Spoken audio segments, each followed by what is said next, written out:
আপনার কথা কিছু বুঝতে পারলাম না ঠাকুর মশাই।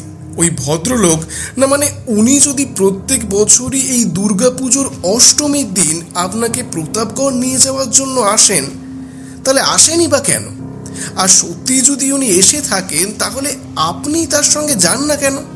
তাকে ফিরিয়েই বা দেন কেন?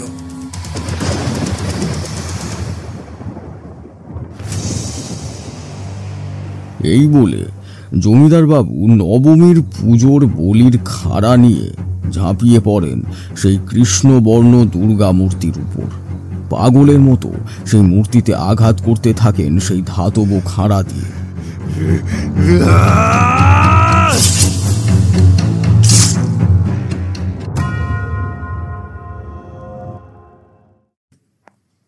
সাহিত্যের অলিগলিতে ছড়িয়ে পড়া গল্পগুলো জড়ো করার নামই হলো ক্রনিটেল। হাই, আমি শ্রীপর্ণা, আর আজ ক্রনিটেল আপনাদের শোনাতে চলেছে বিশিষ্ট লেখক শিবাঙ্গনের কলমে ক্রনিটেল অরিজিনালস প্রেজেন্স তারানাথ তান্ত্রিক ও দেবী মীনাক্ষীর কৃপা।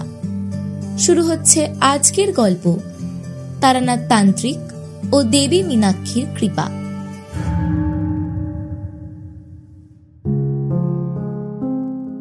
দেখতে দেখতে পুজো এসে গেল, তবে আমাদের আর সেভাবে ঘুরে ঘুরে বারোয়ারি ঠাকুর দেখা হয় না। বড়জোর ওই সকালবেলা মণ্ডপে গিয়ে পুজোর অঞ্জলি দিয়ে আসাটুকুই আমাদের ঠাকুর দেখা। তবে যেহেতু পুজোর দিনগুলো ছুটি থাকে, তাই পরিবারের সঙ্গে হাসি মজা করে খুব ভালো একটা সময় কাটানো যায়। আর এই সব কিছুর সাথে আমাদের ঠাকুর মশাইয়ের বাড়ি যাওয়া তো আছেই। কিশোরীকে সেই মতোই বলা ছিল, ও বাড়িতে সব কাজকর্ম মিটিয়ে তাড়াতাড়ি আমাদের বাড়ি চলে আসবে। তারপর আমরা দুজন রওনা দেব আমাদের ঠাকুর মশাই মানে তারানাথ তান্ত্রিকের বাড়ি। এমনিতে প্রতিটা ছুটির দিনে আমরা চেষ্টা করতাম মঠ লেনে ঠাকুর মশাইয়ের বাড়ি চলে যেতে। সেখানে গিয়ে ঠাকুর মশাইয়ের জীবনের থেকে নানান অত্যাশ্চর্য অভিজ্ঞতার গল্প শুনতে আমাদের বেশ ভালো লাগতো। সেই কারণেই আমাদের ঠাকুর মশাইয়ের বাড়ি যাওয়াটা কেমন যেন একটা অভ্যেসে পরিণত হয়ে গিয়েছিল। পথে যাওয়ার সময় হরেন ময়রার দোকান থেকে হয় গরম গরম জিলিপি নয় মালপোয়া কিনে নিতাম। চায়ের সাথে সেগুলো থাকলে আমাদের গল্পের আসরটা খুব ভালো জমে যেত। সেই মতোই আজও হরেন ময়রার দোকানে দাঁড়িয়ে সদ্য ভাজা জিলিপি কিনছি। এমন সময় পিছনে কারোর একজনের গলা শুনতে পেলাম। ও বাবু, মনে হলো যেন আমাদের নাম ধরেই ডাকছেন। বাবু, ও বাবু, আপনারা তারানাথ চক্রবর্তীর বাড়ি যাচ্ছেন না? আমি আপনাদের প্রায় দেখি এই দোকান থেকে মিষ্টি কিনে আপনারা চক্রবর্তী মশাইয়ের বাড়ির দিকে যান। হ্যাঁ, সে আপনি ঠিকই বলছেন, কিন্তু আপনাকে তো ঠিক চিনতে পারলাম না। আপনি কে? কোথায় থাকেন?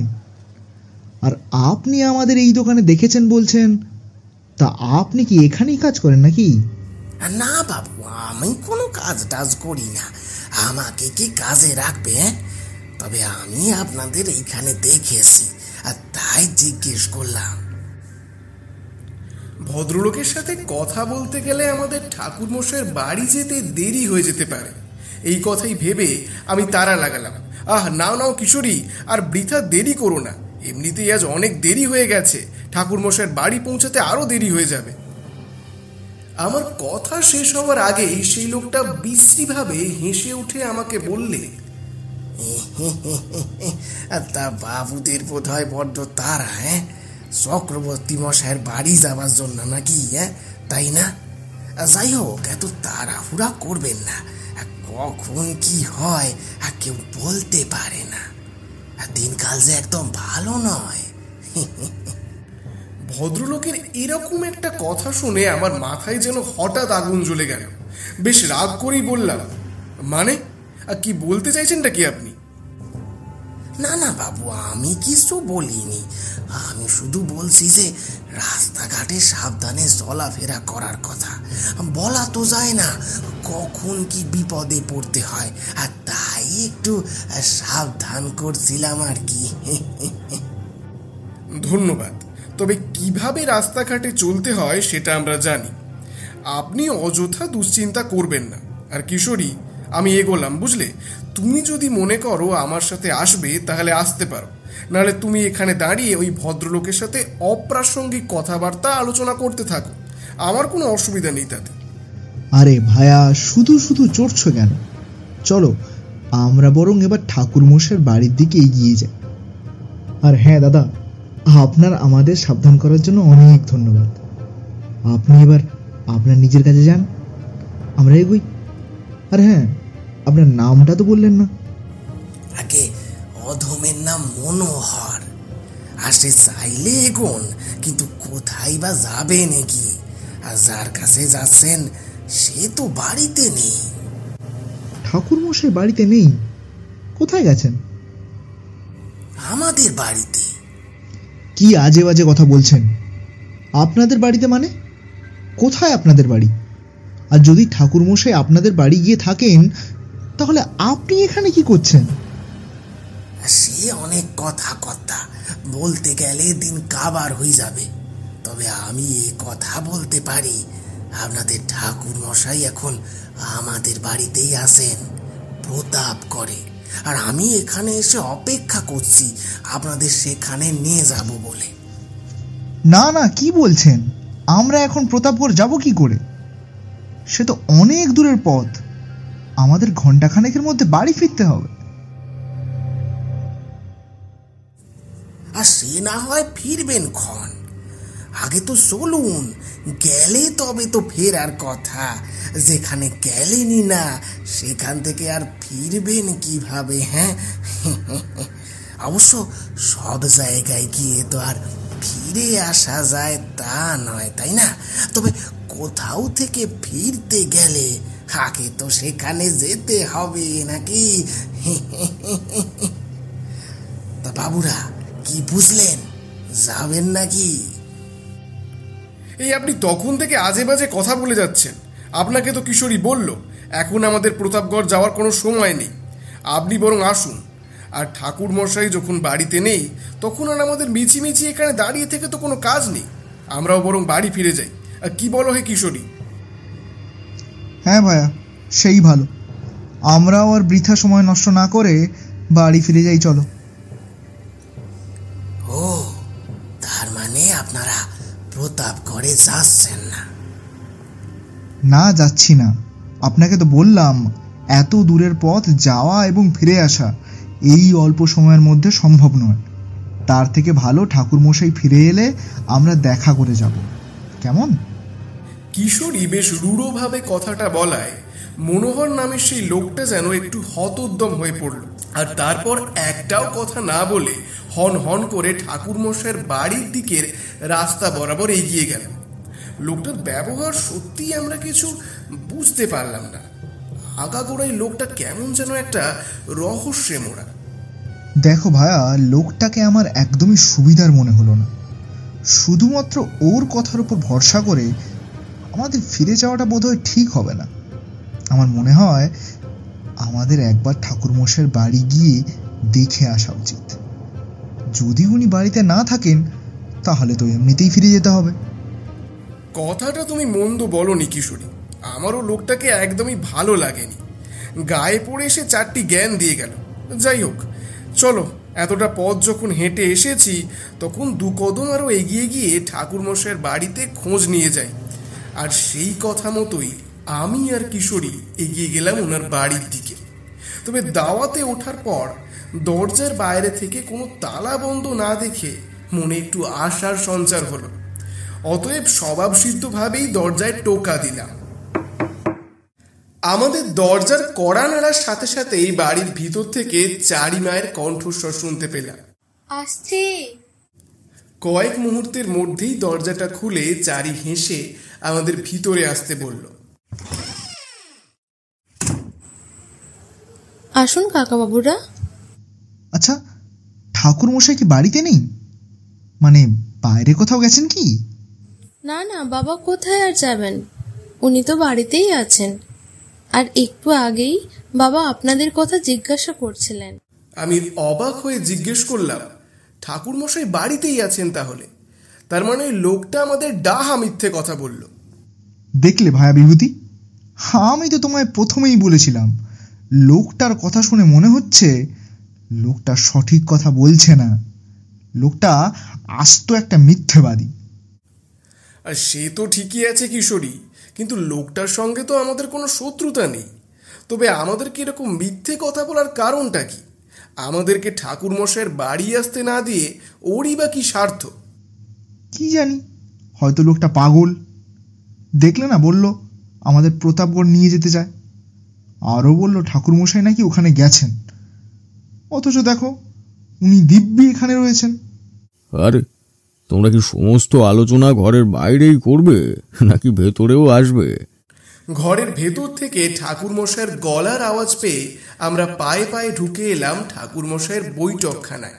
আর এসে দেখি ঠাকুরমশাই একেবারেই ওনার স্বভাব সিদ্ধ ভঙ্গিতে তক্তপোষের ওপর একটা কোনায় বসে রয়েছেন। আর আমাদের ঘরে ঢুকতে দেখেই উনি বললেন, এসো এসো, তোমরা ওর কথা ভেবো না। ওর মানুষকে ভ্রমিত করার অভ্যাস আর গেল না। এত বয়স হয়ে গেল, অথচ সেই আগের মতোটি রয়ে গেল। ভেবেছিলাম মারা যাওয়ার পর অন্তত স্বভাবটা বদলাবে, কিন্তু এখন দেখছি সেরকম কিছুই হয়নি। ও আগে যেমন ছিল এখনো ঠিক সেরকমই রয়ে গেছে। মরে যাওয়ার পরে মানে? আমি আপনার কথাটা ঠিক বুঝতে পারলাম না ঠাকুরমশাই। কিশোরীর কথাটা সত্যি। ঠাকুরমশাইয়ের ওই একটা কথা আমাদের মনে একটা শিরশিরানো ভয় ধরিয়ে দিয়েছিল। তার মানে যেই লোকটার সঙ্গে আমরা এতক্ষণ কথা বলছিলাম সেই লোকটা জীবিত নয়, মৃত। কথাটা মনে হতেই আমাদের বুকের ভেতরটা কেমন যেন কেঁপে উঠল। তার মানে এতক্ষণ আমরা যার সাথে কথা বলছিলাম সে এক অশরীরী প্রেতাত্মা। তুমি কথাটা একদম ভুল বলনি বিভূতি। তবে কি জানো তো, মরার পরে মুক্তি না পেলে সবাই প্রেত হয়ে ঘুরে বেড়ায় তা নয়। কেউ কেউ প্রেত আর আত্মার মাঝামাঝি একটা তোলাচলে আটকে পড়ে। মনোহরের অবস্থা কিছুটা সেই রকম। শুধুমাত্র আমাকে দুর্গাষ্টমীর দিন ওর প্রতাপগড়ের বাড়িতে নিয়ে যাবার আশায় প্রতিবারও ফিরে আসে আমাদের এই মর্তলোকে, শুধুমাত্র এই আজকের দিনটার জন্যই। তারপর আজ সূর্যাস্তের সঙ্গে সঙ্গে ও আবার ফিরে যাবে ওর নিজের জায়গায়। এই তো একটু আগে আমার কাছেও এসেছিল, আমি না করে দিতে তারপর তোমাদের গিয়ে ধরেছে। আপনার কথা কিছু বুঝতে পারলাম না ঠাকুরমশাই। ওই ভদ্রলোক, না মানে উনি যদি প্রত্যেক বছরই এই দুর্গাপুজোর অষ্টমীর দিন আপনাকে প্রতাপগড় নিয়ে যাওয়ার জন্য আসেন, তাহলে আসেনি বা কেন? আর সত্যি যদি উনি এসে থাকেন তাহলে আপনি তার সঙ্গে যান না কেন? তাকে ফিরিয়েই বা দেন কেন? তার নিশ্চয়ই কোনো কারণ আছে বিভূতি। সঠিক নির্দেশ না আসা পর্যন্ত ওর উদ্দেশ্যে যে কিছুতেই সাধনা হবে না। আর তার জন্য ও যদি প্রতি বছর আমার কাছে ফিরে ফিরে আসেও আমার কিছু করার নেই। নির্দেশ? কার নির্দেশ? দাঁড়ান দাঁড়ান ঠাকুরমশাই, আমার মনে হচ্ছে এই ভদ্রলোকের সাথে এমন কোনো গল্প জড়িয়ে আছে যেটা আমরা এখনো শুনিনি। এক কাজ করুন না ঠাকুরমশাই। কিশোরী কথাটা শেষ করার আগেই ঠাকুরমশাই হো হো করে হেসে উঠলেন।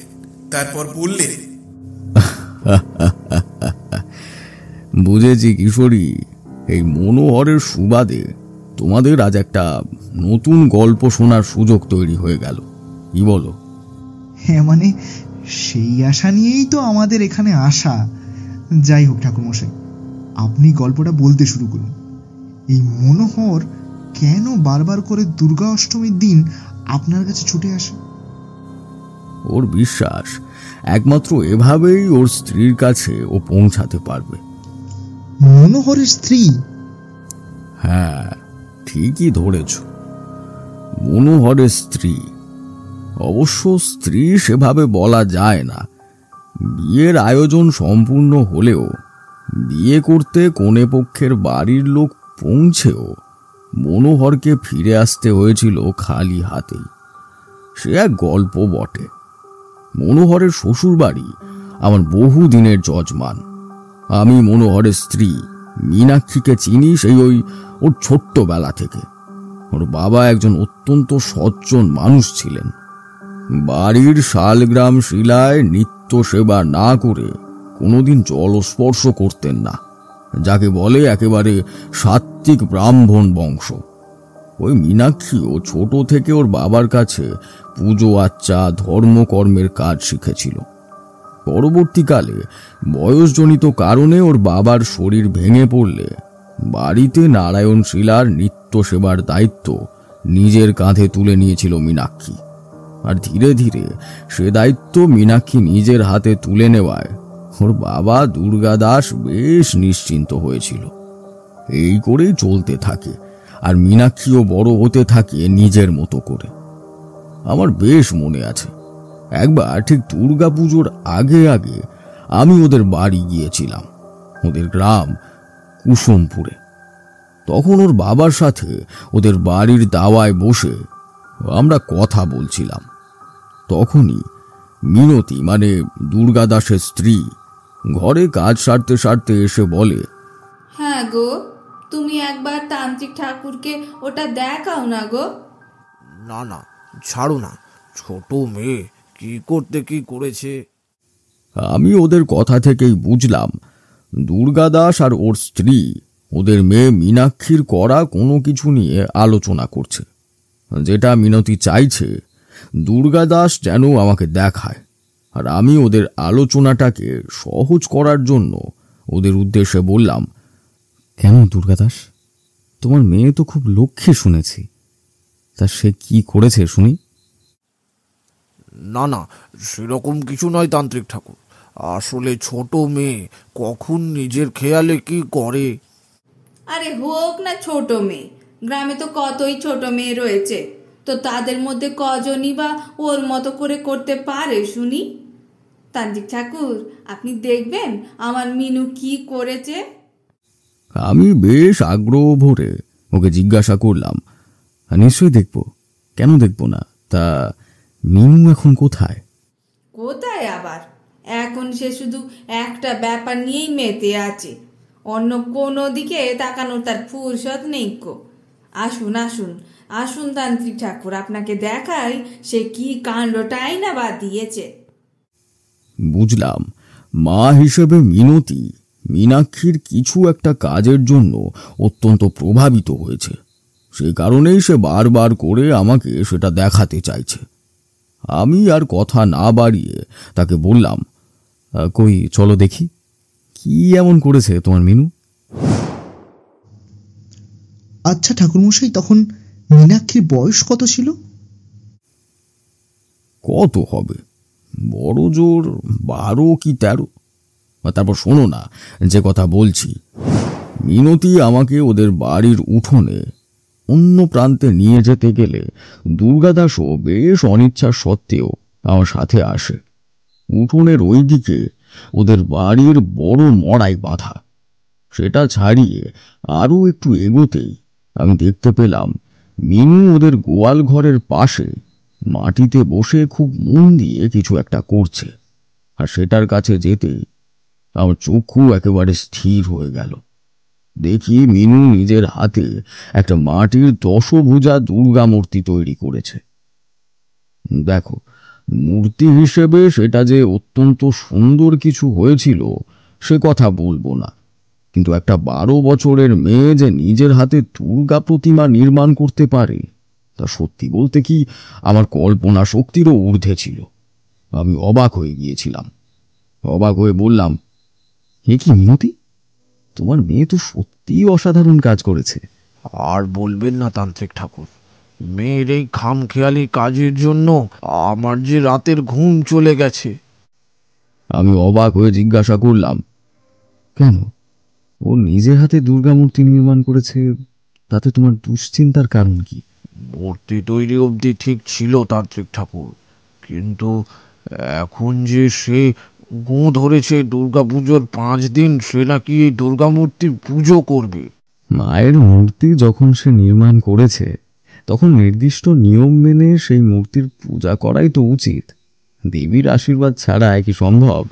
আমি জানি তান্ত্রিক ঠাকুর, আমি সব জানি, কিন্তু মিনু যে মেয়ে, একটা মেয়ে হয়ে সে যদি পুজোর আসনে বসে তাহলে যে অনর্থ হবে, তার উপর সেটা যদি হয় ওই কুসুমপুর গ্রামে, তবে যে আর রক্ষে নেই। এই কথা তুমি বলছো দুর্গা দাস? তুমি তো নিজের হাতে তোমার মেয়েকে পূজা করার সমস্ত পদ্ধতি শিখিয়েছ। তোমার বাড়ির শাল গ্রাম শিলার পুজোর দায়িত্ব তুমি মিনুকেই দিয়েছ, কি দাওনি? আপনি ঠিক বলেছেন তান্ত্রিক ঠাকুর, কিন্তু শালগ্রাম শিলার পুজো বাড়ির মধ্যে হয়, বাইরের কেউ তা দেখতে পায় না। কিন্তু যখন ওই দুর্গা মূর্তি তৈরি করেছে তখন লোকের মুখে মুখে এই খবর গোটা গ্রামে ছড়িয়েছে। আজ গোটা কুসুমপুর জানে মিনু নিজের হাতে একটা দুর্গা মূর্তি তৈরি করেছে, আর সেই খবর জমিদার বাবুর কানে পৌঁছাতে সময় নেয়নি। আমি অবাক হয়ে বললাম, জমিদার, একটা বাচ্চা মেয়ে নিজের হাতে দুর্গা মূর্তি তৈরি করে তাতে পুজো করবে, তার সাথে জমিদারের কি সম্পর্ক? সম্পর্ক আছে তান্ত্রিক ঠাকুর, সম্পর্ক আছে। জমিদার বাবু কিছুতেই চান না এই মূর্তি পুজো হোক। ওনার কঠোর নির্দেশ, ওই কুসুমপুরে শুধুমাত্র একটি দুর্গা পুজো হবে, যেটি জমিদার বাড়ির পারিবারিক পুজো। এটি ভিন্ন, আর কোনো পুজো এখানে হওয়া চলবে না। আর অন্য কোনো পুজো এই গ্রামে এমনিতেও হয় না। হওয়ার মধ্যে শুধু ওই মিনুর জেদের কারণে যেটাও এই বছর তৈরি করছে সেটা। তা হোক না আর একটা দুর্গা পুজো। মিনুর পুজো তো আর কোনোভাবেই জমিদার বাড়ির পুজোর ঐতিহ্য এবং গরিমাকে খর্ব করছে না। ও তো একটা ছোট্ট মেয়ে, ও যদি একটা দুর্গা ঠাকুরের মূর্তি নির্মাণ করে ওকে ওর মতো করে পুজো করে, তাতে জমিদার বাবুর তো কোনো আপত্তি হওয়ার কারণ নেই। আমারও তাই মনে হয় দুর্গা দাস, তুমি জমিদার বাবুকে নিয়ে বৃথাই এত ভাবছ। মিনুর এই পুজো কখনোই জমিদার বাড়ির পুজোর পরিপন্থী হয়ে উঠবে না। তুমি ওকে আটকিও না, ওর মনের মতন করে মা দুর্গার আরাধনা করতে দাও। আমি তো সেই কথাই অনেকবার বোঝানোর চেষ্টা করেছি আপনার বন্ধুকে, কিন্তু বোঝাতে আর পারিনি গো। আপনি একটু ওকে বুঝিয়ে বলুন না, একটা এইটুকু বাচ্চা মেয়ে কত সাধ করে ওর মনের মতন একটা ঠাকুরের মূর্তি তৈরি করেছে বেচারি। না না, আমি ওকে আটকাইনি তান্ত্রিক ঠাকুর, কিন্তু স্বয়ং জমিদার বাড়ি থেকে ফরমান এসেছে ওই মূর্তি যেন দুর্গা অষ্টমীর আগেই জলে ভাসিয়ে দেওয়া হয়। সে কি কথা? কেন এই ফরমান? জমিদার বাবু নাকি রাত্রে স্বপ্ন দেখেছেন দুর্গা অষ্টমীর দিন সন্ধ্যায় যখন সন্ধি পুজো হবে ঠিক তখনই ওনাদের বাড়ির দুর্গা ঠাকুর মূর্তি থেকে বের হয়ে দালান দিয়ে নেমে কোথাও চলে যাচ্ছেন। উনি এরকম স্বপ্ন দেখেছেন কেন? ওনাদের পারিবারিক পুজোয় কি কোনো নিষেধাজ্ঞা আছে বা কোনো বাধা আছে? সে কথা জানি না তান্ত্রিক ঠাকুর, তবে এটা জানি জমিদার বাবুর ফরমান কখনো মিথ্যে হয় না। উনি বলেছেন যদি মিনুর এই দুর্গা অষ্টমীর আগে জলে ভাসিয়ে দেওয়া না হয় তাহলে আমাদের বাড়ির সমেত আগুনে পুড়িয়ে উনি সবাইকে শেষ করে দেবেন। জমিদার বাবু নিজে কথা বলেছেন? ওনার সই করা ফরমান পিয়াদা বাড়িতে এসে পড়ে গেছে, আর বলে গেছে কথার যেন খেলাপ না হয়, তাহলে আমাদের সকলের মৃত্যু অবশ্যম্ভাবী। আশ্চর্য, এরকম কেউ বলতে পারে নাকি? পারে তান্ত্রিক ঠাকুর, জমিদার সূর্য প্রতাপ সব পারে। অহংকার আর দম্ভ যখন মানুষের মাথায় চেপে বসে তখন সে পারে না এমন কোনো কাজ নেই। আমাদের জমিদার বাবুরও সেই একই অবস্থা, তবে তার সাথে সাথে একটা ভয়ও কাজ করছে। সেটা হলো ওনার সেই স্বপ্ন সন্ধি পুজোর সময় ওনার বাড়ির আরাধ্য মা দুর্গা মণ্ডপ থেকে নেমে চলে যাচ্ছেন। আচ্ছা দুর্গা দাস, তুমি এই স্বপ্নের কথা কিভাবে জানলে?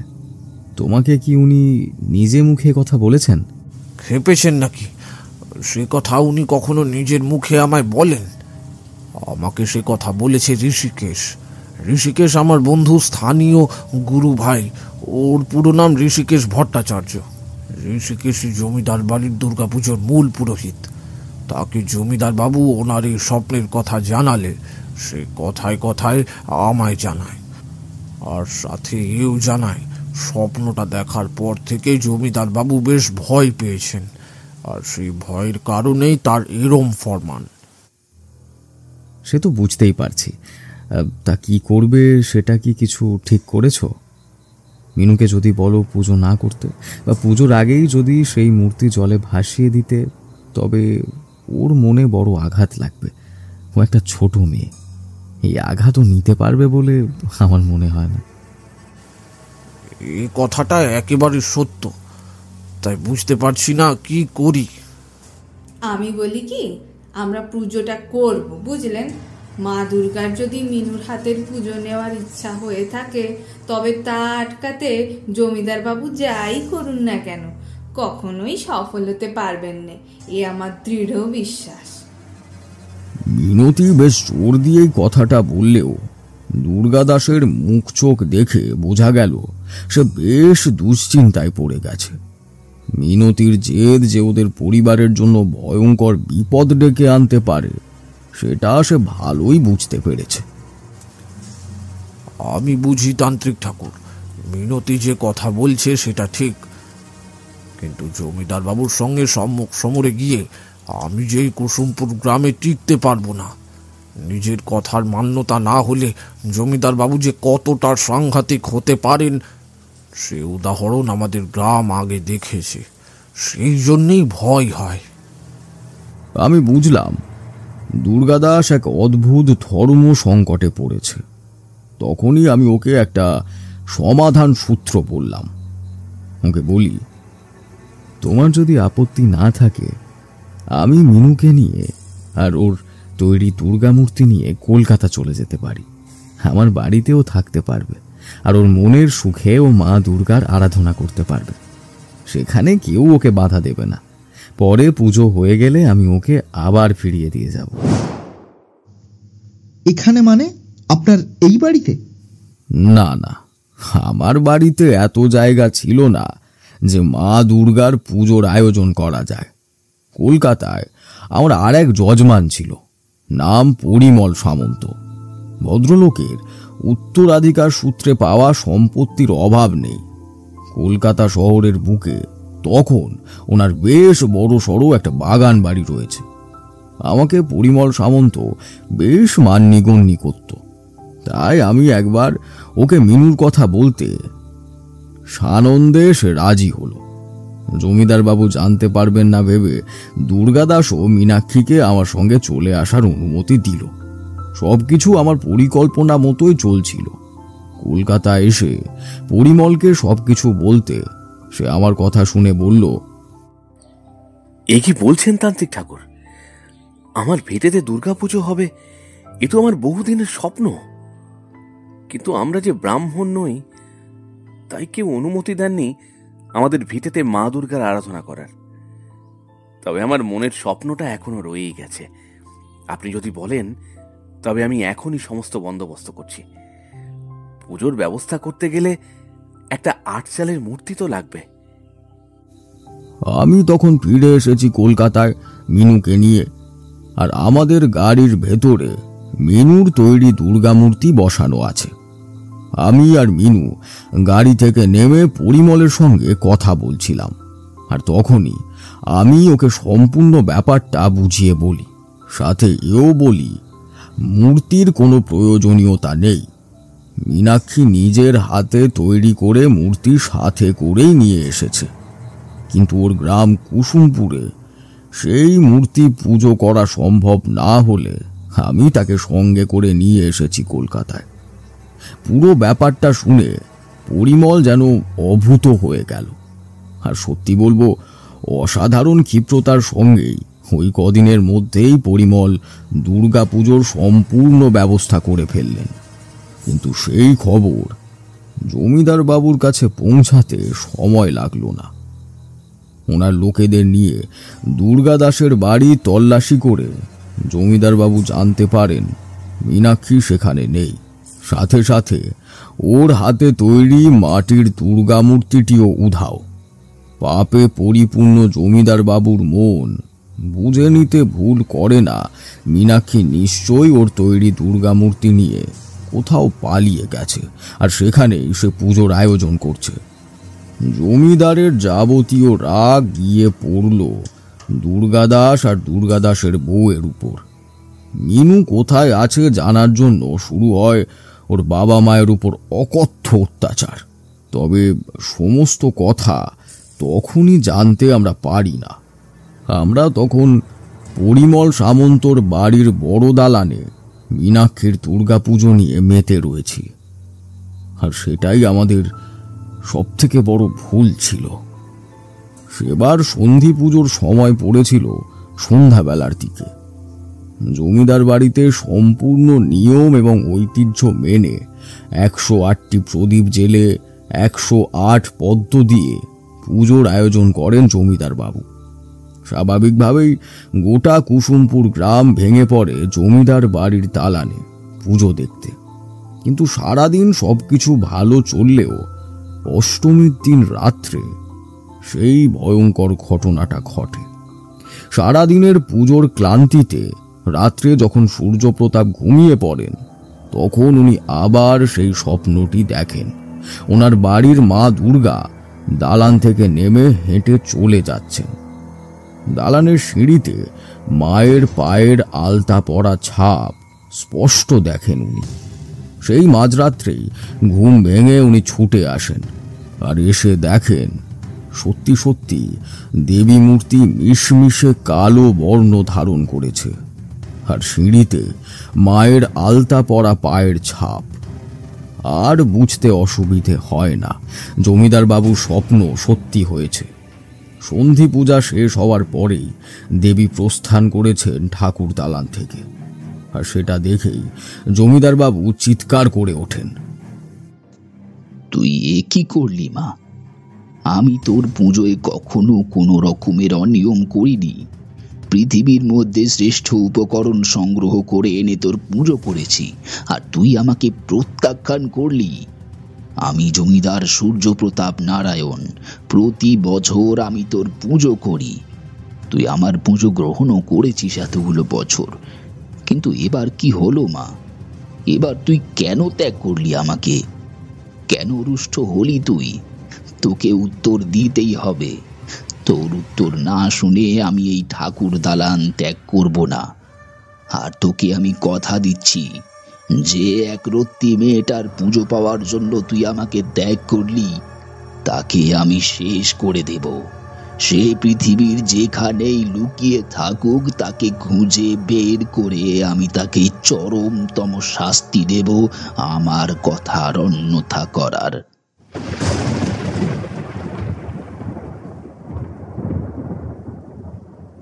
এই বলে জমিদার বাবু নবমীর পুজোর বলির খাড়া নিয়ে ঝাঁপিয়ে পড়েন সেই কৃষ্ণবর্ণ দুর্গা মূর্তির উপর।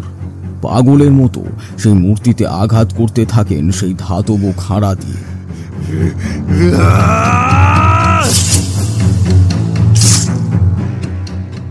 ততক্ষণে চিৎকার চেঁচামেচিতে জমিদার বাড়ির সকলেই প্রায় জেগে গেছে। তারা এসে ভিড় জমিয়েছে ঠাকুর দালানে।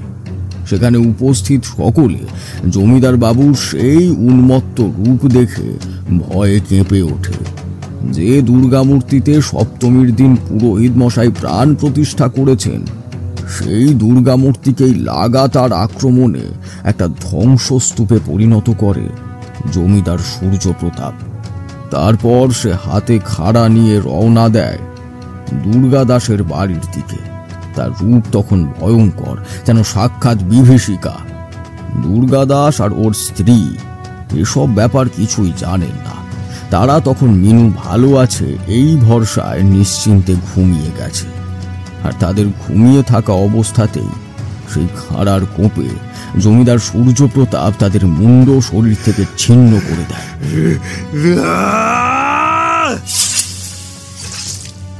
তারপর দুর্গাদাসের বাড়িতে জমিদারের পেয়াদারা আগুন লাগিয়ে দেয়। কোনো কিছু বুঝতে পারার আগেই দাউ দাউ করে জ্বলে ওঠে দুর্গাদাসের বাড়ি। ওদের দুটো মৃতদেহ ওখানেই জ্বলে পুড়ে শেষ হয়ে যায়।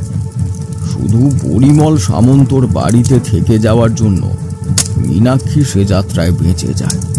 যখন কুসুমপুরে এই সমস্ত ভয়ঙ্কর কাণ্ড ঘটছে, তখন ওই দুর্গাষ্টমীর রাত্রে মিনু স্বপ্ন দেখে তার সামনে একটা আসন পেতে মা দুর্গা বসে রয়েছেন, আর মিনু ওর পূজার থালা থেকে নিজের হাতে দেবীকে প্রসাদ খাইয়ে দিচ্ছে।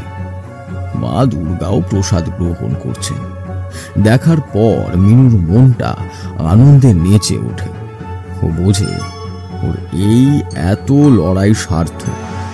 পরদিন সকাল হলে আমি পরিমল সামন্তর বাড়ি গেলে নবমীর পুজোর আয়োজনের মধ্যেই মীনাক্ষী ছুটে এসে আমাকে সবটা বলে। অবশ্য পুজো মিটে যাওয়ার পর আমাকেও নিজের মুখে বিস্তারিত বলেছিল বলেই আমি সবটা জানতে পারি। কিন্তু ততদিনে কুসুমপুর থেকে খবর এসে পৌঁছয় ওর বাবা মার করুণ পরিণতির কথা। বড় বাজারে আমার এক পরিচিত লোক কুসুমপুর গ্রামে থাকত। তার সঙ্গে দেখা হওয়ার পর আমি দুর্গাদাসের কথা জানতে পারি। ওর কথা শুনে আমার মনটা ভারাক্রান্ত হয়ে গেলেও একটা কথা বুঝতে পারি, যদি ওখানে থাকতো তবে ওই শয়তান জমিদার মিনুকেও ছাড়তো না। জমিদারের সব থেকে বেশি রাগ ছিল মিনুর উপরে। জমিদার সূর্যপ্রতাপ ততদিনে একটু শান্ত হলেও মিনুর খোঁজ সে ছাড়েনি। অবশ্য ততদিনে প্রায় কালী পুজো পেরিয়ে গেছে।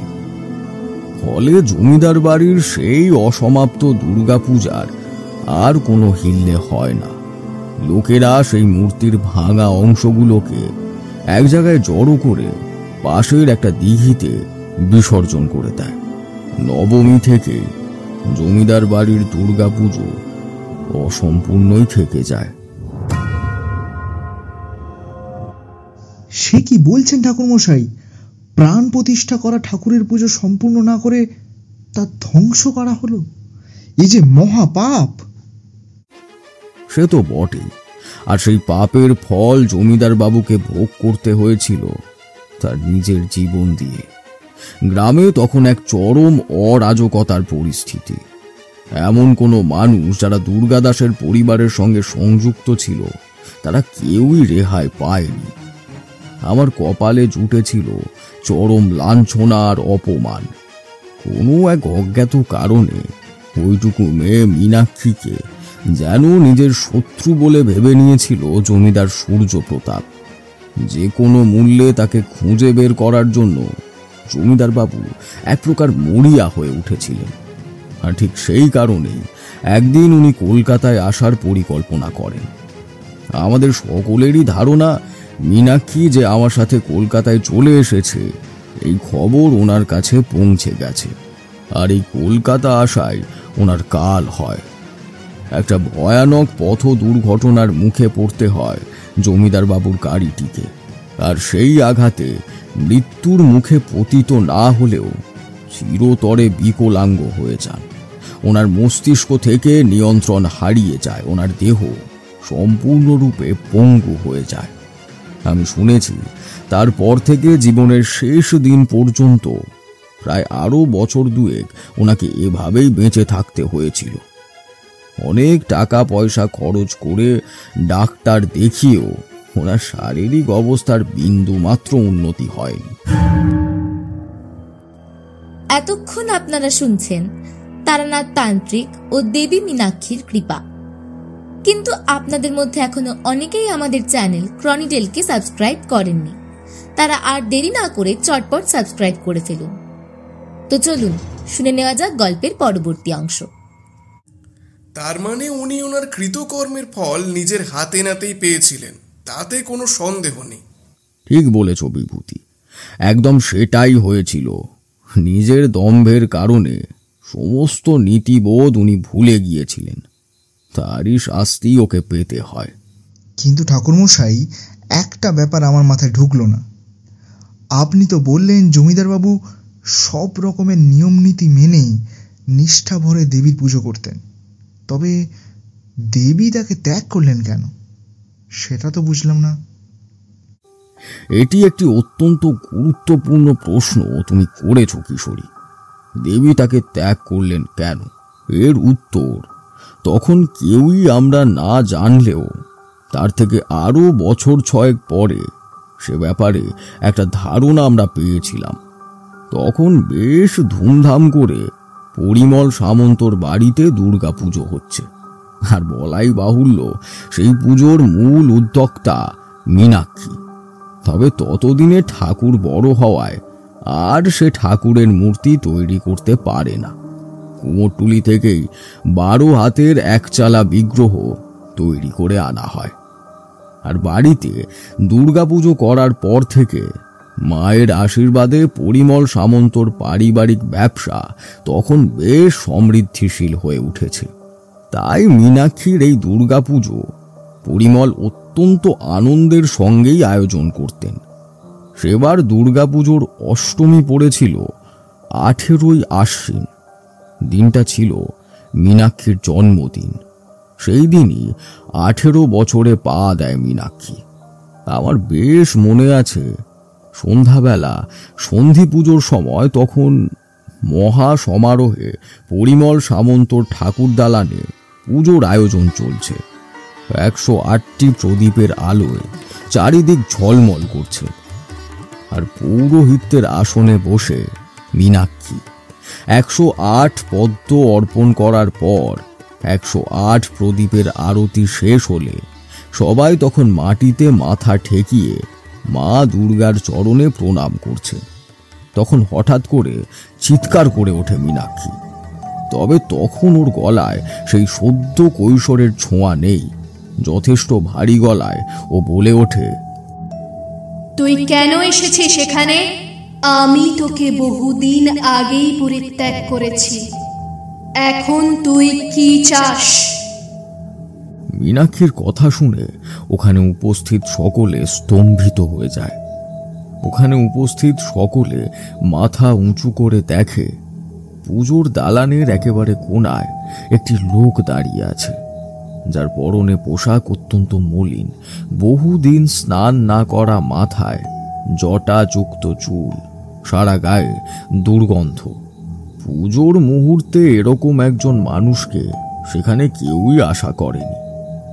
লোকটা দালানের কোণায় গুটি সুটি মেরে বসেছিল, পুজোর আসন থেকে বেশ খানিকটা দূরে। সকলে যখন লোকটার দিকে অবাক হয়ে তাকিয়ে রয়েছে, ঠিক তখনই মীনাক্ষী আবারও বলে ওঠে, তোর লোভ সীমাহীন সূর্যপ্রতাপ। তুই কোনো মানুষ নোস, তুই একটা পিশাচ। কুসুমপুরের কত মানুষের তুই ক্ষতি করেছিস, তা আর কেউ না জানলেও আমি জানি। মীনাক্ষীর কথা শুনে আমি চমকে উঠলাম। তবে কি এই লোকটা কুসুমপুরের জমিদার সূর্যপ্রতাপ নারায়ণ? কিন্তু সে তো শুনেছি বেশ কয়েক বছর আগেই মারা গেছে। তবে সে কেন এখানে এসেছে? মৃত্যুর পরেও বিদেহী আত্মা মীনাক্ষীর উপর প্রতিশোধ চায়, এও কি সম্ভব? তুই শুনে রাখ সূর্যপ্রতাপ, তুই যে সিদ্ধি লাভের আশায় এখনো ঘুরে বেড়াচ্ছিস, তা তোর কোনো দিনও পূর্ণ হবে না। সারাদিন সাত্ত্বিক পদ্ধতিতে পুজো করলেও তোর মন পাপে পরিপূর্ণ। তারই প্রকাশ নবমীর রাত্রে তোর নরবলির পুজো। আর কেউ না জানলেও আমার কাছে কোনো কিছুই অজ্ঞাত নেই সূর্যপ্রতাপ। প্রতি বছর নবমীর পুজোর দিন মধ্যরাত্রে তুই আমার বেদির সামনে নরবলি দিতিস। সেই পুজো তুই করতিস সম্পূর্ণ লোকচক্ষুর অন্তরালে। কুসুমপুর গ্রাম থেকে রাতের অন্ধকারে একটি করে 12 বছর বয়সী ছেলেদের ধরে নিয়ে এসে নবমীর রাত্রে তুই বলি দিতিস। আর তোর লক্ষ্য ছিল তান্ত্রিক সিদ্ধি, অমরত্ব। তোর ওই কুলপুরোহিত ঋষিকেশ ভট্টাচার্য তোকে সেই রকমই বুঝিয়েছিল। কিন্তু মূর্খ, দেখ, এতগুলো প্রাণের বিনিময়ে অমরত্ব তো তুই পাসিনি, অথচ তোকে মরতে হয়েছে ভয়ঙ্কর যন্ত্রণা ভোগ করে। এবার বুঝেছিস তোর পাপ তোর সমস্ত পুণ্যকে ছাপিয়ে গেছে। একেই বলে নিয়তি। নিয়তির ওপারে কেউ নেই। এখানে উপস্থিত প্রায় শখানেক মানুষ তখন অবাক হয়ে মীনাক্ষীর কথা শুনছে আর তাকিয়ে রয়েছে একেবারে কোনায় দাঁড়িয়ে থাকা সেই অশরীরীর দিকে। ওখানে উপস্থিত অনেকে মীনাক্ষীর ভর হয়েছে ভেবে নিলেও আমরা জানতাম ব্যাপারটা সেরকম নয়। সূর্যপ্রতাপ এতদিন খুঁজে খুঁজে মীনাক্ষীর কাছে এসে পৌঁছাতে পারলে ওর লুকানো সত্যিটা মীনাক্ষী সর্বসম্মুখে নিয়ে এসেছে। সত্যি তো, সূর্যপ্রতাপ অত্যাচারী এ কথা জানলেও সে যে নবমীর রাতে কুসুমপুর গ্রামের কিশোরদের ধরে নিয়ে এসে নরবলি দিত, আর সেটাও অমরত্বের লোভে, সে কথা আমরা ঘুণাক্ষরেও জানতাম না। মীনাক্ষীর 18 বছর সম্পূর্ণ হওয়ার সাথে সাথে ওর মধ্যে দিয়েই মা দুর্গা নিজে এসে সকল সত্যিটা বলে দিয়ে গেলেন। আর এই কথা বলার পর সেই লোকটা ঠাকুর দালান থেকে নেমে হাঁটতে হাঁটতে রাস্তা দিয়ে এগিয়ে গেল। তবে আমি যতদূর জানি, জমিদার সূর্যপ্রতাপ আর কোনোদিন ফিরে আসেনি, আর আসার সে সৌভাগ্য হয়নি। কারণ আর কেউ না জান, সূর্যপ্রতাপ জানত সে যে রূপেই আবার ফেরত আসুক না কেন, দৈব শক্তির সাহায্যে মীনাক্ষী ঠিকই তাকে চিনতে পারবে।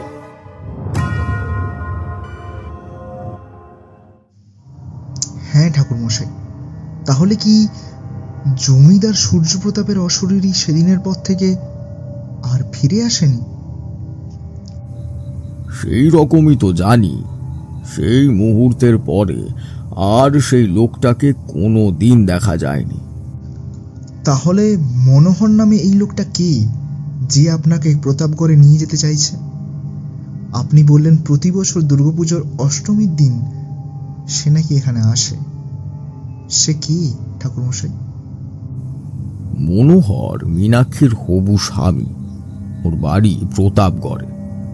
দুর্গাদাস আর মিনতি জীবিত না থাকায় পরিমল নিজেই মীনাক্ষীকে পিতৃস্নেহে বড় করেন। তারপর একটা সুপাত্র দেখে বিয়ের জন্য যখন তোড়জোড় শুরু করেন, তখন আর এক নতুন সমস্যা সৃষ্টি হয়। মীনাক্ষী কিছুতেই রাজি হতে চায় না। সে তখন সম্পূর্ণ একজন স্বাধিকার জীবনযাপন করতে চায়। দুর্গাপুজোর 5 দিন ঠাকুর দালানে বিগ্রহ এনে পুজো হলেও বছরের বাকি দিনগুলোতেও মীনাক্ষী ঠাকুর দালানেই সময় কাটাতো। ঠাকুরের বেদির উপরে যে ঘট রাখা থাকতো, সেটিকেই দেবী জ্ঞানে প্রতিদিন পুজো করত। জপ আর ধ্যানের মধ্যে দিয়ে তার সারাটা দিন কাটত। কিন্তু এই ব্যাপারটা পরিমল এবং ওর স্ত্রী সঠিকভাবে মেনে নিতে পারেনি। ওরা চেয়েছিল মীনাক্ষী আর 5টা মেয়ের মতো হেসে খেলে স্বাভাবিক সংসার জীবন অতিবাহিত করবে, আর সেই জন্যই মীনাক্ষীকে না জানিয়ে ওরা ওর জন্য উপযুক্ত পাত্রের সন্ধান করে। আর তখনই ওরা বাছে মনোহরকে। প্রতাপগড়ের মনোহরদের নিজস্ব বাড়ি, প্রচুর জমি জমা, চাষ থেকে আয় বেশ ভালোই। সেই জন্যই পরিমল এবং ওর স্ত্রী মনোহরকেই মীনাক্ষীর জন্য উপযুক্ত পাত্র হিসেবে নির্বাচন করেন। আর যখন সবকিছু ঠিক হয়ে যাওয়ার পর ওকে জানানো হয়, তখন মীনাক্ষী শুধুমাত্র মুচকি হেসেছিল, মুখে একটাও কথা বলেনি। আসলে সে মনে মনে কি চেয়েছিল সেটা বোঝার ক্ষমতা পরিমল বা ওর স্ত্রীর ছিল না। অবশেষে মীনাক্ষী যখন 19 বছরে পা দিল, তখন ওর জন্য একটা শুভ দিন দেখে মাঘ মাসে পরিমল ওকে মনোহরের হাতে তুলে দেবে এমনটাই ঠিক করলো। ওরা সকলেই ভেবেছিল এর ফলে মীনাক্ষী সাংসারিক জীবনে ফিরে আসবে এবং বাকি জীবনটা ওর আনন্দে কাটবে। এর পাশাপাশি দুর্গাপুজো যেমন চলছে তেমনই চলবে। আর পরিমল সামন্তের বাড়িতে দুর্গাপুজো, তার কি হবে? পরিমল দুর্গাপুজোর প্রসঙ্গে মনোহরের পরিবারের সঙ্গে কথা বলে নিয়েছিল। সবকিছু শুনে ওরা আনন্দের সঙ্গে রাজি হয়। পুজোর কটা দিন মীনাক্ষী পরিমল সামন্তর বাড়িতেই থাকবে, যাতে করে পুজোয় কোনো অসুবিধে না হয়। মোটামুটি এই কথা নির্দিষ্ট হওয়ায় পরিমল এই সিদ্ধান্ততে রাজি হয়েছিল। আমিও সেখানে ছিলাম, কিন্তু আসল ষড়যন্ত্র যে অন্য জায়গায় ছিল সেটা আমরা কেউই বুঝতে পারিনি। খুব সম্ভবত সেটা বুঝতে পেরেছিল একমাত্র মীনাক্ষী। বিয়ের অনুষ্ঠান তো আনন্দের জন্যই হয়, তাতে ষড়যন্ত্র কে করলো? পাপিষ্ঠের কখনো উপলক্ষের অভাব হয় না কিশোরী, আর সেটা আমরা সেই দিনই বুঝেছিলাম যখন জানতে পেরেছিলাম এই সবটাই সেই জমিদার সূর্য প্রতাপের চক্রান্ত। মৃত্যুর পরেও সে তার মনের মধ্যে জমে থাকা লোভ এবং প্রতিহিংসা ছাড়তে পারেনি, আর সেই জন্যই সে মনোহরের পরিবারের সাথে মিলে মনোহরকে দিয়ে মীনাক্ষীকে বিয়ে করানোর এই চক্রান্ত করেছিল।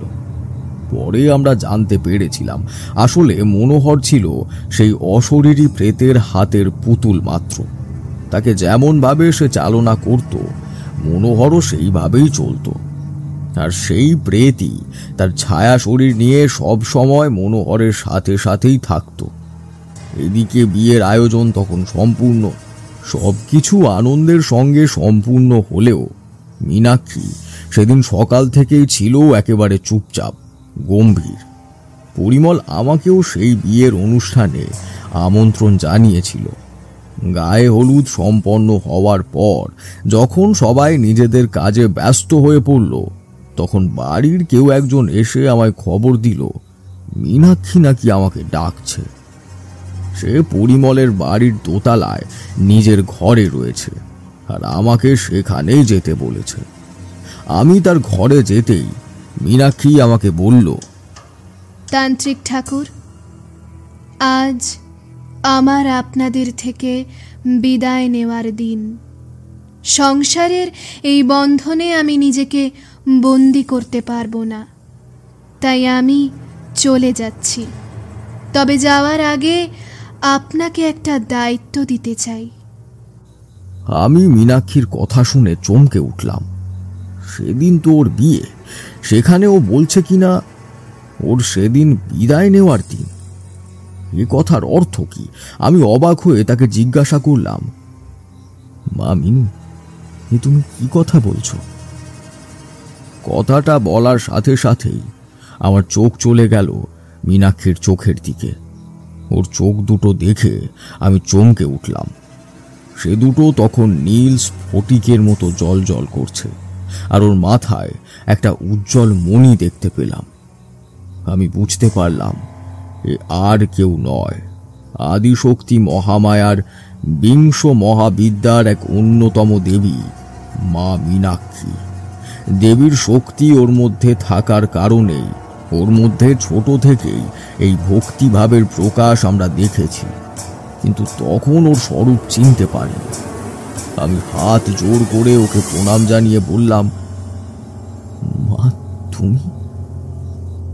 শুনুন তান্ত্রিক ঠাকুর, পরিমল সামন্ত আমাকে পিতৃস্নেহে ভালো পাত্র দেখে বিবাহ দেওয়ার যে বন্দোবস্ত করেছেন তাতে তার কোনো অপরাধ নেই, কিন্তু আমি মর্তলোকের এই সামাজিক বন্ধনের মধ্যে পড়তে চাই না। তাই আমি এখান থেকে অন্তরিত হব, কিন্তু তারপর আপনাকে একটা কাজ করতে হবে। আপনি আদিশক্তি মহামায়ার অংশ, আপনার আদেশ শিরোধার্য। বলুন আমাকে কি করতে হবে? আমার বিবাহের সময় স্থির করা হয়েছে সন্ধে 7টায়। আর তার কিছুটা আগেই চন্দ্র সাথী নক্ষত্রে প্রবেশ করবে, আর তখনই আমি অন্তরিত হব। আর তারপরে জমিদার সূর্যপ্রতাপের প্রেত ক্ষিপ্ত হয়ে আমার নিজের বাবা মার মতো পরিমল সামন্ত এবং তার স্ত্রীকেও হত্যা করতে উদ্যত হবে। আপনি তাদের রক্ষা করবেন। পরিমল সামন্ত অত্যন্ত স্নেহ ভরে আমাকে এতদিন বড় করেছেন। এই মর্তলোকে আমার ওনার প্রতি কৃতজ্ঞতার শেষ নেই, তাই ওনাকে রক্ষা করতেই হবে। মনে রাখবেন, ওনার যেন কোনো ক্ষতি না হয়। আমার এই আদেশ। যথাজ্ঞা মা, আমি নিশ্চয়ই চেষ্টা করব। এই কথা বলে আমি তখনকার মতো মীনাক্ষীর ঘর থেকে বের হয়ে এলাম, কিন্তু আমি মনে মনে বুঝতে পারছিলাম সন্ধ্যা নামলেই এ বাড়িতে একটা ভয়ঙ্কর কিছু ঘটতে চলেছে। আর হলো তাই। সন্ধ্যা তখন সবে 6:10 আমি জানি চন্দ্রদেব সেই মুহূর্তেই নক্ষত্র পরিবর্তন করবেন, আর মীনাক্ষীরও অন্তর্হিত হওয়ার সময় হয়ে এসেছে। তখন মীনাক্ষীর ঘরে ওকে সাজানো চলছে বিয়ের জন্য। আর আমি জানতাম মা মীনাক্ষী যে কুমারী, তাই বিবাহ বন্ধনে তাকে আবদ্ধ করা যায় না। আমাদের তাকে ছেড়ে দিতেই হবে। আর তার বিয়ের সাজ শেষ হতেই সে বলে ওঠে, সময় হয়ে গেছে, আমাকে এবার একবার ঠাকুর দালানে যেতে হবে। এই কথা বলে সে নিজেই সিঁড়ি দিয়ে হেঁটে নেমে আসে। বাড়ি ভর্তি লোকের সামনে দিয়ে সে এগিয়ে যায় ঠাকুর দালানের বেদির উপরে রাখা দেবী দুর্গার ঘটের দিকে। এদিকে বরযাত্রীর দল ততক্ষণে এসে পড়েছে। চারিদিকে কোলাহল। তবে সবকিছুর মধ্যে শুধু মীনাক্ষী ওর লক্ষ্যে স্থির। ওদিকে মনোহরের পাশে পাশে একটা লোককে বেশ সন্দেহজনকভাবে ঘুরতে আমি লক্ষ্য করলাম। তার আপাদ মস্তক চাদরে ঢাকা, আর বেশ রহস্যজনক তার গতিবিধি। আমার বুঝতে অসুবিধে হলো না, কয়েক বছর আগে পুজোর দালানে এই লোকটাকেই দেখেছিলাম। আর বিয়ে বাড়ির চরম হট্টগোলের মধ্যে সবাই অবাক হয়ে দেখে মীনাক্ষী ধীরে ধীরে সূক্ষ্ম দেহে তার সেই পুজোর ঘটের মধ্যে প্রবেশ করে যাচ্ছে। কেউ কিছু বুঝে ওঠার আগেই, যেহেতু মীনাক্ষীর এই অন্তর্ধানের কথা আমি ছাড়া আর কেউই জানত না, তাই বাড়ির সকলের মধ্যে একটা চরম উত্তেজনা তৈরি হয়। মীনাক্ষী ধীরে ধীরে হাওয়ায় মিলিয়ে যেতে থাকে। খবর পেয়ে পরিমল আর ওর স্ত্রী ছুটে আসে। এ আমি কি দেখছি? মা, তুই আমাদের ছেড়ে চলে যাচ্ছিস? কিন্তু ততক্ষণে সেই অশনি সংকেত পৌঁছে গিয়েছে বরযাত্রীদের মধ্যে লুকিয়ে থাকা সূর্য প্রতাপের কাছেও। এবারে এত কাছে এসেও মীনাক্ষীকে এসে ধরতে না পারায় সে ক্ষোভে ফেটে পড়ে। সে চিৎকার করে ওঠে, না, তুই আমাকে ছেড়ে যেতে পারিস না। আমার হাতে তোকে মরতেই হবে। হয় তুই আমাকে অমরত্ব দান করবি, তাহলে আমার হাতেই তোর মৃত্যু হবে। যদি তুই এবারেও আমাকে ফাঁকি দিয়ে চলে যাস, তবে আমি এখানে কাউকে জীবিত ছাড়ব না। যেমন ভাবে দুর্গা দাস আর ওর বউটাকে মেরেছিলাম, তেমন ভাবে এই পরিমল সামন্তকেও আমি ভয়ঙ্কর মৃত্যু দেব। আমি তখন চিৎকার করে ওকে বললাম, নিজের মনের মধ্যে থেকে প্রতিহিংসা ত্যাগ করো সূর্য প্রতাপ। একমাত্র তখনই তুমি এই প্রতিজনী থেকে মুক্ত হতে পারবে, না হলে কেউ তোমাকে মুক্তি দিতে পারবে না।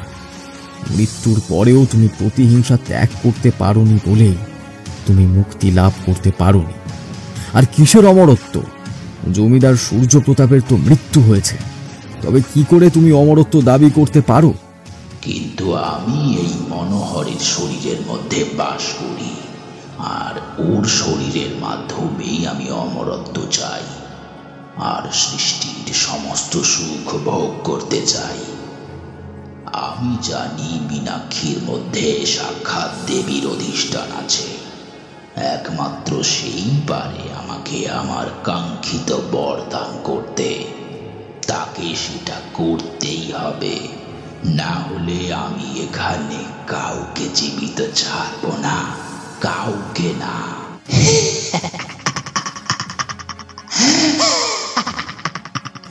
তুমি আবারও ভুল করছো সূর্যপ্রতাপ।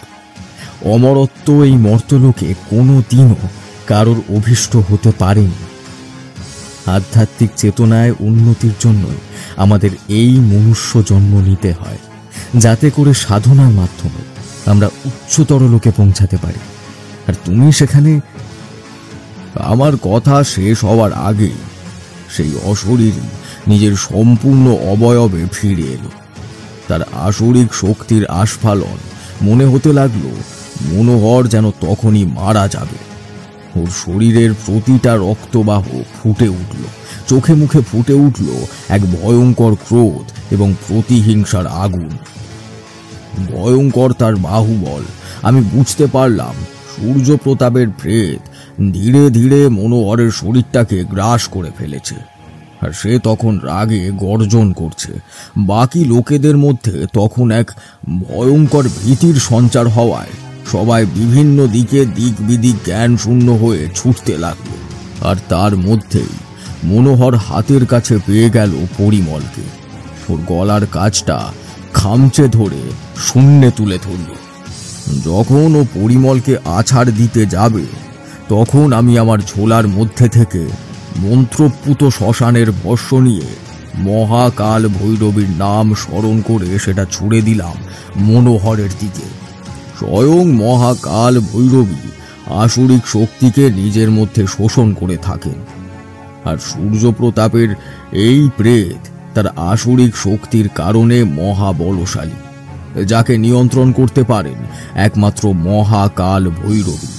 আর সেই চিতাভস্য মনোহরের গায়ে গিয়ে স্পর্শ করার সাথে সাথেই ওর শরীরের মধ্যে আশ্রয় নেওয়া সূর্যপ্রতাপের প্রেত ওর শরীর ত্যাগ করতে বাধ্য হল। মুহূর্তের মধ্যে মনোহর জ্ঞান হারিয়ে মাটিতে লুটিয়ে পড়ল। কিন্তু সূর্যপ্রতাপের সেই প্রেত মুহূর্তের মধ্যে আবারও একত্রিত হয়ে আক্রমণ করার জন্য এগিয়ে এলো। তবে এবার তার আকৃতি আরো ভয়ঙ্কর। সে যেন একটা অতিকায় ধোঁয়ার কুণ্ডলী, তার পেশিবহুল হাতে ভয়ঙ্কর ধারালো নখ, চোখ যেন আগুনের মতো জ্বলছে। আমি বুঝতে পারলাম এবার তার সঙ্গে লড়াই করাটা খুব একটা সহজ হবে না। আর হবে না বলেই আমি মনে মনে আদ্যা শক্তি মহামায়ার বীজ মন্ত্র জপ করে প্রস্তুত হলাম। ওম হ্রিং ক্রিং চামুণ্ডা বিদ্যে সাহা, ওম হ্রিং ক্রিং চামুণ্ডা বিদ্যে সাহা, ওম হ্রিং ক্রিং চামুণ্ডা বিদ্যে সাহা। আর ঠিক তখনই শুনতে পেলাম মীনাক্ষীর কণ্ঠস্বর। আপনি এবার সরে যান তান্ত্রিক ঠাকুর। সূর্যপ্রতাপ আমার প্রতি তার ভক্তির মিথ্যা প্রয়োগ করলেও ওর নিষ্ঠায় কোনো অভাব ছিল না। তাই ওকে আমি আমার সাথে নিয়ে যাব। এই মর্তলোকের মায়া কাটাতে গেলে ওকে আমার চরণে আশ্রয় নিতে হবে, না হলে ওকে অনন্ত সময় পর্যন্ত এভাবেই ভ্রমিত হতে হবে। আজ তাই আমি ওকে মুক্তি দেব, যাতে ও আর কারোর কোনো ক্ষতি না করতে পারে। আমি বুঝলাম মীনাক্ষী যথার্থই বলেছে। মহামায়ার আশীর্বাদ ছাড়া মায়ার বন্ধনের মুক্তি হয় না। তাই তখনই আমি সেই অতিকায় প্রেতের সামনে থেকে সরে দাঁড়ালাম। দেখতে পেলাম দুর্গাপুজোর বেদির উপর মীনাক্ষী দাঁড়িয়ে রয়েছে। সে সম্পূর্ণ যুদ্ধ সাজে সজ্জিত। সদ্য বিয়ের জন্য যে সাজে তাকে সাজানো হয়েছিল তার সঙ্গে যুক্ত হয়েছে মাথায় মুকুট আর হাতে মহাদেবের ত্রিশূল।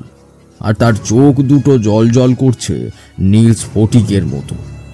আর মুহূর্তের মধ্যেই মীনাক্ষী তার হাতে ধরা সেই ত্রিশূল নিক্ষেপ করলে সেটা যেন আগুন ছটাতে ছটাতে এগিয়ে গেল সেই অশরীরী প্রেতের দিকে, আর সরাসরি গিয়ে তার হৃদয়স্থলে বিদ্ধ হতেই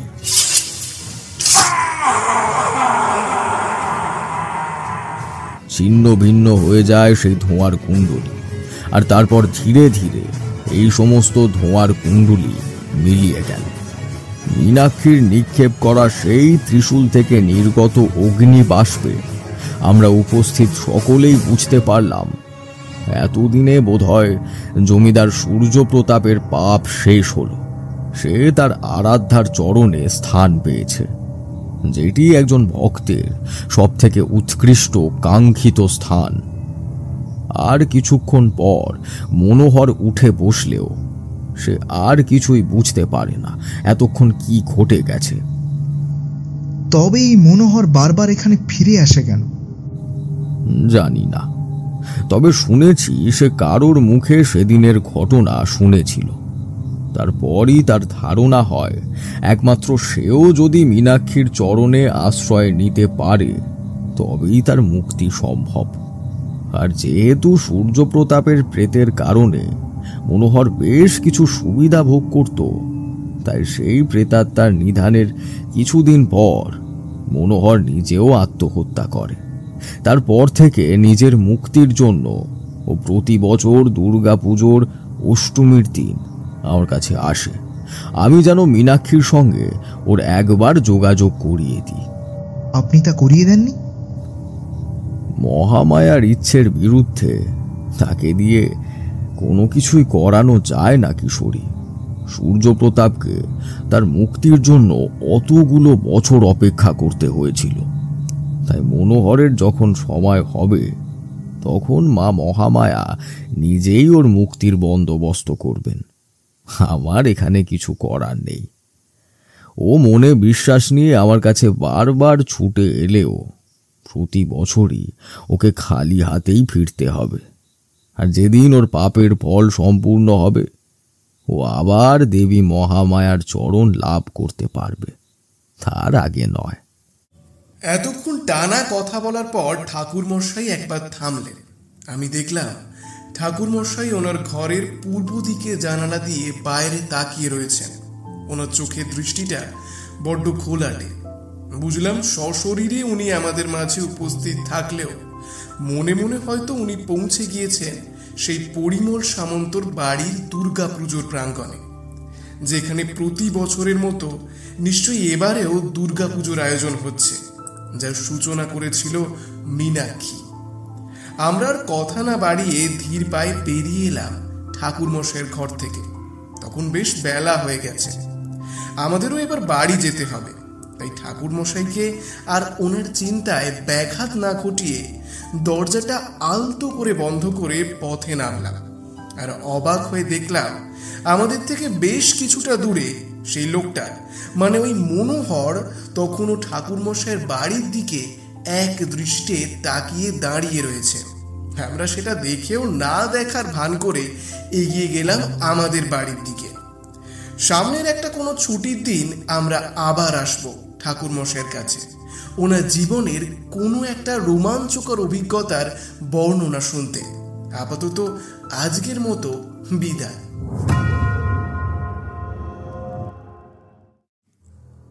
এতক্ষণ আপনারা শুনছিলেন শিবাঙ্গনের কলমে ক্রনিডেল অরিজিনালস প্রেজেন্স তারানাথ তান্ত্রিক ও দেবী মীনাক্ষীর কৃপা।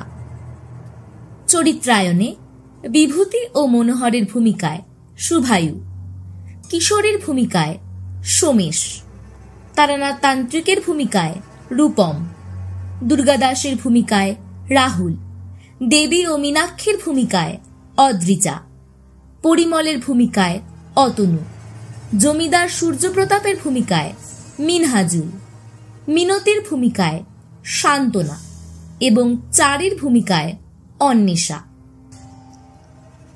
সাউন্ড ডিজাইনে সোমেশ, পোস্টার ডিজাইনে বৃষ্টি এবং সমগ্র পরিচালনায় শুভায়ু। এইরকম আরো গল্পের ভান্ডার নিয়ে হাজির থাকবে আপনাদের ক্রনিডেল। আর গল্পের ডানায় চেপে উঠতে চাইলে লাইক, শেয়ার, কমেন্ট করুন আর সাবস্ক্রাইব করুন আমাদের চ্যানেল ক্রনিটেলকে। গল্পেরা বেঁচে থাকুক কানে কানে।